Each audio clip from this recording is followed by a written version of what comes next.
ทายกับสบายดีเด้อน้องพ่อแม่พี่น้อง FC เบิร์ดทุกคู่สู่คนบ่ว่าสู่ในและต่างประเทศก็ยินดีต้อนรับเข้าสู่ช่องบ่ไล่คือเก่าพี่น้องเอ้ยเอามื้อนี้ก็เป็นอีกมื้อที่2เนาะพี่น้องเอ้ยที่เฮาได้เข้ามาทางเฮือนน้องหัวเอิ้นเนาะพี่น้องเอ้ยทางน้องนิวว่าให้ชวนไปแจกเครื่องอีกรอบหนึงเนาะผู้ว่าเพิ่นสิว่างหรือบ่เนาะเข้ามาสอนน้องเพิ่นเบิ่งก่อนพี่น้องเอ้ยเพิ่นสิพาไปบ่พาไปอีกหมู่บ้านหนึงที่ว่ามันมีทางเลี้ยวไปแหละพี่น้องเอ้ยสิเข้าไปเบิ่งก่อนเนาะพาน้องเพิ่นสิไปอยู่บ่เนาะกันบ่ไปก็แม่นยับใหญ่ขึ้นไปเขตเก่าพุ่นแหละพี่น้องเอ้ยเฮาบ่ฮู้ทางเลยพี่น้องเอ้ยไปกันเลยๆแล้วไปพี่น้องเอ้ยเดี๋ยวเข้าไปหาทั้งน้องๆเพิ่นกันเลยเนาะมาฮอดกับปูสาดตาตลอดแล้วพี่น้องเอ้ยสบายดีโดยสบายดีโอ้ยผู้ลามนี่ก็ยังบ่ได้อาบน้ำใช่มั้ยจักนี่บ่อาบแล้วอาบแล้วบ่แม่นไปนอนอาบแล้วนอนต่ออีกแม่นโอ้ยเนาะทั้งน้องนิ้วว่าให้พาไปแจกเครื่องหมู่บ้านที่ว่าหมู่บ้านหยังบ้านกระดุกบ่กระลุกว่างอยู่บ่วางฮะวางสิพาไปอยู่บ่โดยฮะไปว่างอยู่บ่คันบ่ว่างก็บ่เป็นหยังว่างอยู่เนาะยันมาบ่ว่างยันมาขาติดนอน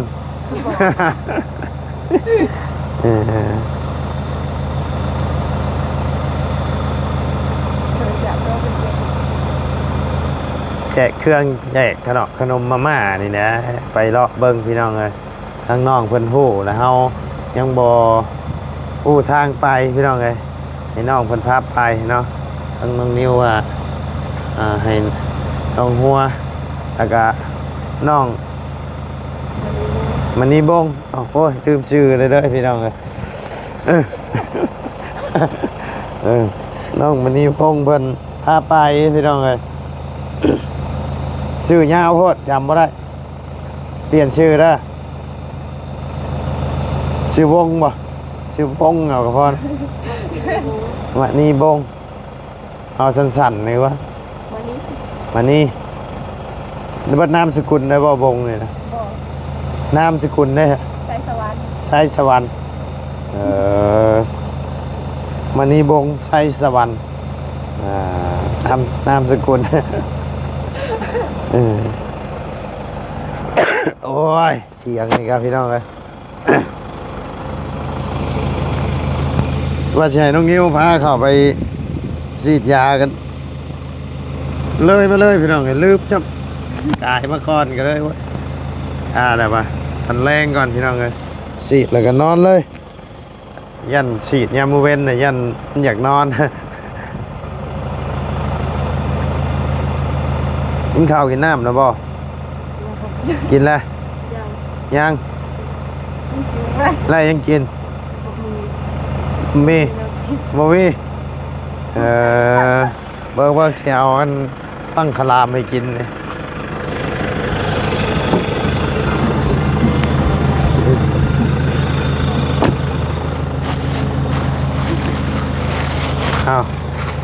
ก็ละแบ่งกันกินเด้อค่าจ้างไงพาไปแจกเครื่องสิไปตอนนี้เลยแม่นแต่ตอนนี้ได้แล้วสตาร์ทเครื่องรออยู่นะว่างอยู่บ่ใช่กินข้าวแล้วกินได้กินอยู่อันกับน้องนิวกับน้องอย่างเพื่อนว่างอยู่บ่ฮะว่างเพราะคันบ่ว่างก็บ่เป็นหยังไปกับป้าเห็นไปเดี๋ยวนี้เลยบ่แล้วจะไปตอนไหนก็ชวนนี่นะจะว่างอยู่บ่กันยังวะก็ว่าง ว่างก็ไป บ้านตั้ง4 ชั่วโมง มื้อนี้บ่ได้ไปสอนนักเรียนมื้อวันเสาร์เนาะก็เลยว่าง โซลามเด้อ กิน กันสิไปแล้วไป มื้ออื่นไปบ่ไปยังอะ ไปบุม ไปอบรม เนี่ย อบรมนี่ใช่ มึงพีน เมืองพีนอ๋อไปอยู่จักเดือน บ่ประมาณ2 อาทิตย์ 2 อาทิตย์อ๋อ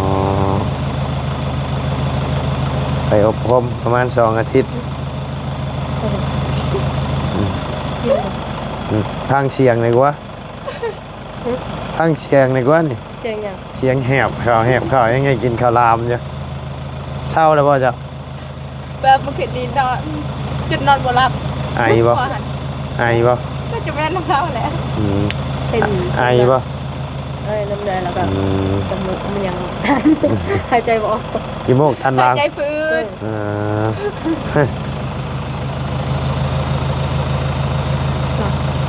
ไปอ่ะ ก็บ่กินจ้ะบ่มักบ่ มากจะบ่หิว มักแต่บ่หิว เนี่ย เออตอบสั้นๆแต่ได้ใจความดีพี่น้อง อืมนี่แหละคุณครูเพิ่นตอบแบบมีหลักการพี่น้องเลย เพิ่นเป็นครูเลย อืมบ่ได้เพิ่นสิมาเฮ็ดนี่ให้นี่เฮ็ดห้างค้านี่ ยังบ่ทันตก ฮะ เศร้าก็ยังบ่มี เสาก็ยังบ่มี แบบมือใดครบกะเฮ็ดมือนั้นบ่ครบเท่ากับ เสานะเจ้าจ้างเพิ่นปาดให้แล้วบ่เสา ว่าสิเอาเสาดิน สิเอาเสาดิน เจ้าสั่งเพิ่นล่ะ เนี่ย อ่ายังเหลือจักล้านงบตอนนี้ฮะ มาสิลานเพิ่นก็ยังเหลือ5 ล้าน เงิน9 ล้าน9 ล้านหรือ10 ล้าน 10 ล้านแต่ว่า1 ล้านนั้นน้องเอาไปหาปอเพิ่นบ่สบาย อ๋อเป็นได้ทั้งพ่อเจ้านี่ ยังบ่ฮู้ยังบ่ได้ไปหาเพิ่นเลย ข้าเพิ่นมานี่ไปเยี่ยมจักเทื่อเลย มาคือซ้ำเถื่อแล้วมั้ง ถามเทื่ออืมลูกเข้าห่มนะพี่น้อง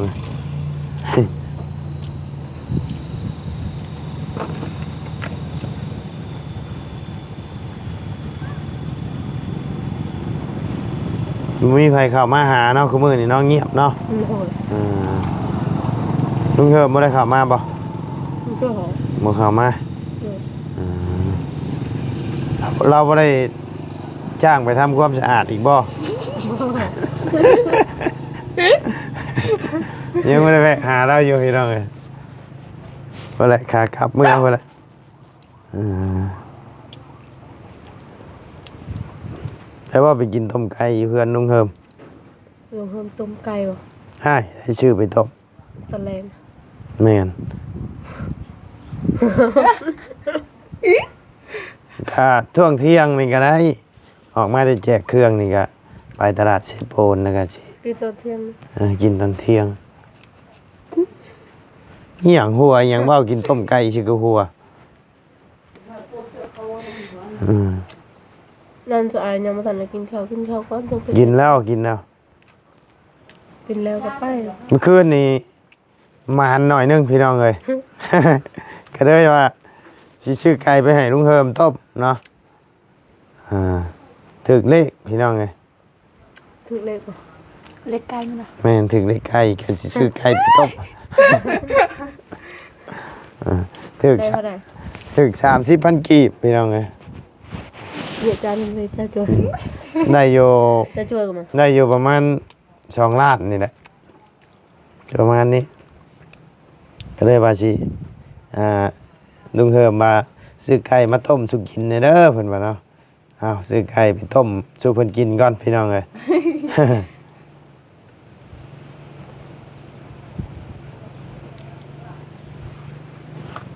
กันบ้างกับไปบ่ได้ไกลเด้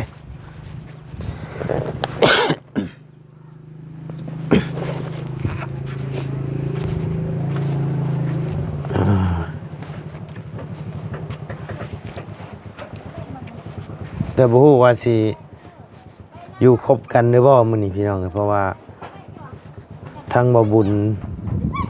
มันป่าเพิ่นเมื่อบุญมันป่าเมื่อแล้วก็บ่บุญสารวันบ่เพิ่งบ่จันทร์เมื่อเนาะมาไล่น่าจะเป็นมื้ออื่นบ่มื้ออื่นก็มื้ออื่นพี่น้องเอ้ยเงินเบิดแหละเบิดใจกระห้องเลยเมื่อก่อนพี่น้องเอ้ย เมื่อหารักเข่าขายกัน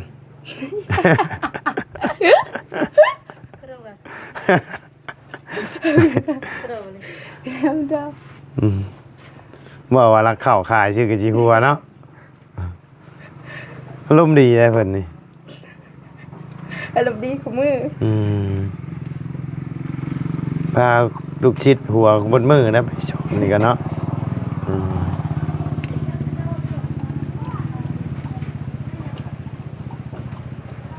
สิพาไปบ้านไหนมานี่คิดว่าสิพาไปบ้านไหน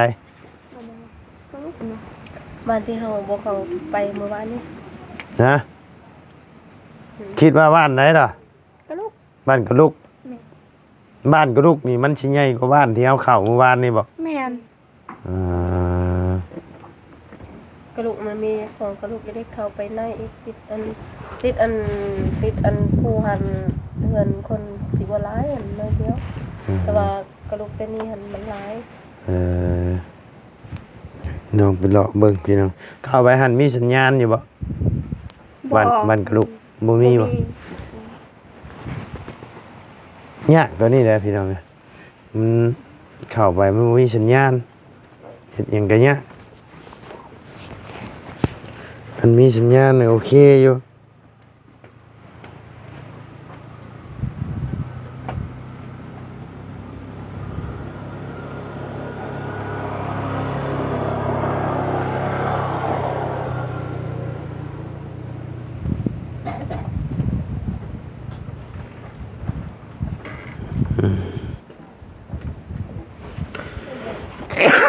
โอ้ยไปใช้หัวโอ้เจ้าจันสิไปอบรมอยู่เมืองพีนติ แม่ แบบไปอบรมแหละเฮาไปไอ้หยังไปสอบคือกันบ่นี่ก็แบบ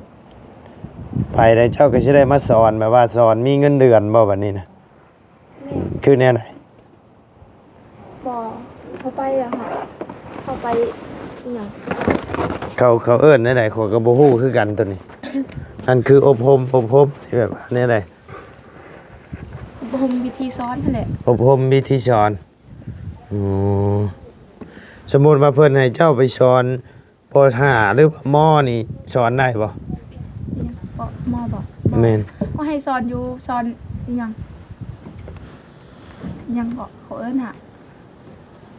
ลืมแล้ว อนุบาล บ่สอนป .4 ป .5 หะ ได้บ่สอน4ป .5 ได้ แต่ว่าอันมอขึ้นไปแล้วบ่ได้ เด้อ เจ้าเรียนจบปอหยัง ป .4 มสี่โอเคอยู่ใช่เรียนจบมสี่เนาะภาษาได้บ่ ผู้ชายเนี่ย ภาษาอังกฤษครูเรียนฮอดภาษาเนาะจบมสี่เป็นครูภาษาเนาะพี่น้องสอนได้แต่พอหาลงมา เด้อ มอขึ้นไปแต่บ่ได้โอเค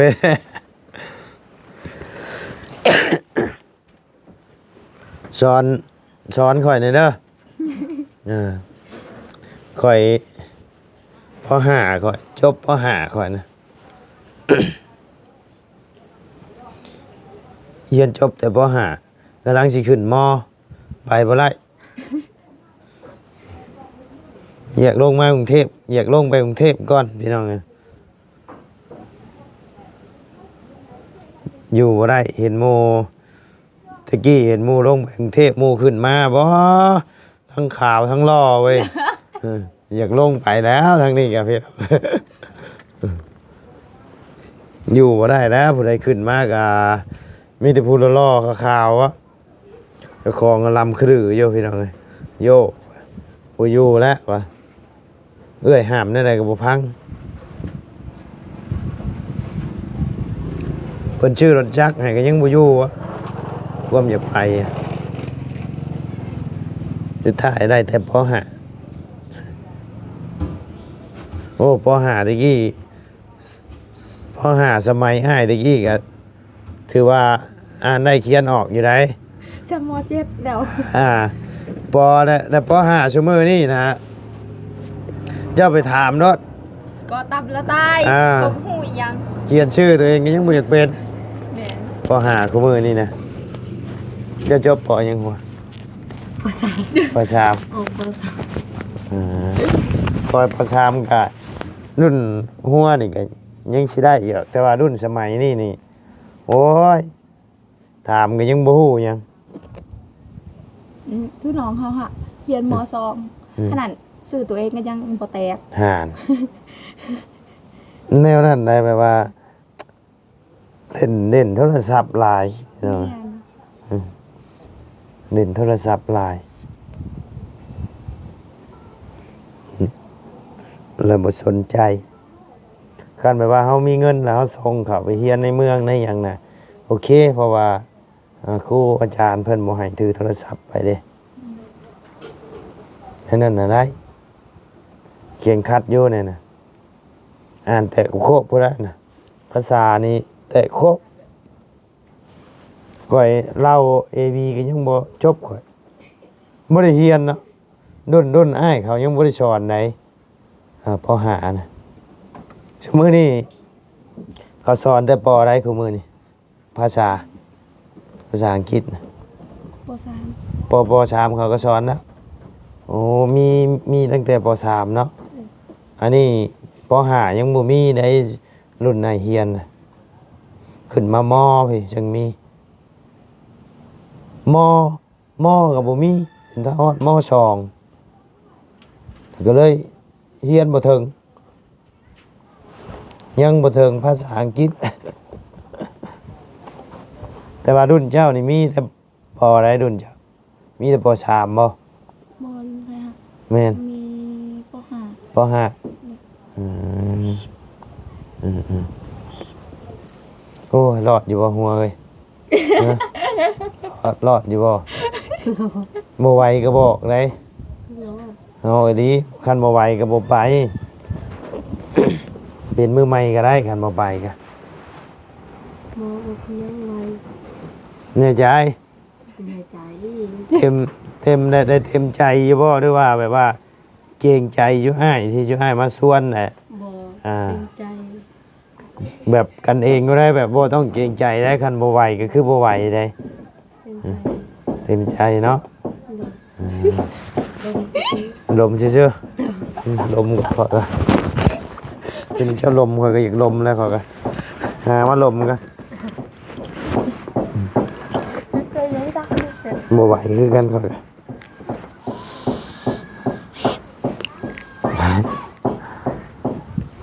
ก็ไปสามีมาเตรียมเครื่องเตรียมของ เอากินข้าวก่อน โอ้ยบ่กินแล้วข้าวได้ยิงกินเจ้าอันบ่สิกินข้าวก่อน พอจะอะไร บ่ให้กินมาแล้วขอบใจละลายกินมานำกันนั่นแหละพร้อมกันกินแล้วก็เข้ามานี่ ไว้จะเอาไป กินแล้วบ่จะฮะบ่หิวลดทุนโอ้ย ไปจะไปโอ้ยได้แล้วแม่ขอบใจละลายได้ยังกินนะ จนเลยไปตอบเลย มาหาเรานี่แต่เนื้อกินนะพี่น้องเลย ไปจ้ะพี่น้องเลยสำหรับคลิปนี้ทั้งบ่ไล่ก็จะได้ขอจบคลิปปิดคลิปลงไม่เพียงสำนี้ก่อนเด้อพี่น้องเด้อพบเจอกันในคลิปหน้าเนาะขอบบุญขอบคุณพ่อแม่พี่น้องและ FC เบิร์ดสุขุสุคนที่เข้ามาติดตามนะครับชมทั้งสองบ่ไล่เนาะสำหรับคลิปนี้ ดำลาเลยเด้อพี่น้องเด้อสบายดี